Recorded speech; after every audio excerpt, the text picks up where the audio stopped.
السلام علیکم. واک پہ آیا تھا, ایک بہت ہی پیارے دوست کے ساتھ واک کرنے لگا. مختلف ڈسکشن چل رہی تھی,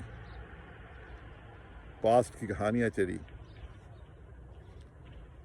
جب کوئی بات ہوتی تو اس کا پری پیڈ جواب ہوتا.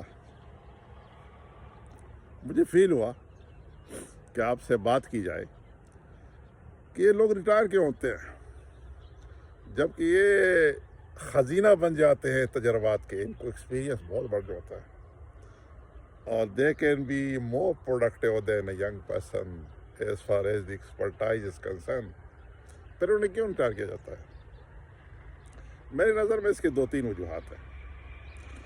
ایک وجہ تو یہ ہے کہ اگر یہ ریٹائر ہوں گے تو آنے والی جنریشن کو جگہ ملے گی. یہ تو سمپل ہے, ہر بندہ اس کو سمجھتا ہے.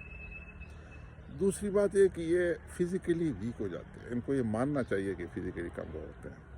ان کی فزیکل اسٹرینتھ, مثلا لانگ آورز ورکنگ جب یہ کرتے ہیں تو یہ تھک جاتے ہیں. اور تیسری اور سب سے امپورٹنٹ بات کہ یہ پاس میں اتنے گھس جاتے ہیں کہ جب بھی ملاقات ہو تو پاس کی کہانیاں, انوویشن برباد ہو جاتی ہے. یہ انکانشیسلی ہوتا ہے. اب کویشچن یہ ہے کہ کیسے یہ اپنے آپ کو اپڈیٹ رکھ سکتے ہیں. کیا یہ اب بھی جوان ہو سکتے ہیں, جوان کہلائے جا سکتے ہیں؟ تو بڑا آسان جواب ہے کہ ہاں, ایسا ممکن ہے. ایسا کیسا ممکن ہے؟ یہ سیلف اویئرنیس کی طرف توجہ دیں. بات کریں تو کرسپی اور شارٹ کریں.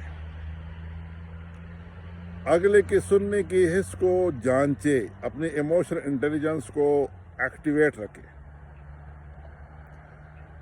اور لسننگ پہ زیادہ توجہ دے بولنے کے مقابلے میں. اور اپنی جو پریویس لرننگ ہے ان کو ان لرن کریں. جب بھی آپ جوان ہو یا آپ بوڑھے ہو, بوڑھے کا لفظ تو آج کل ختم ہو گیا ہے. آپ جوان ہیں, ینگ ہیں, آپ لانگ لیوڈ پرسنالٹی ہے. جب تک آپ دماغ کی سلیٹ کو صاف نہیں کریں گے اور نئی لرننگ کی طرف نہیں جائیں گے, آپ کا ایج کچھ بھی ہو, آپ بوڑھا کہلائیں گے. آپ 18 سال کے ہو یا 80 سال کے ہو. اس لیے to ensure a quality learning you need to unlearn your previous learning. اس لیے میرے دوستو توجہ دیجیے, خوش رہیے, اپنی زندگی کو انجوائے کیجیے, دوسرے کے حقوق کا خیال رکھیے, اپنے حق میں صبر کیجیے, اور اللہ تعالیٰ آپ کو خوش رکھیے. اور یوگا کے لیے, ایکسرسائز کے لیے گراؤنڈ میں تشریف لائیے.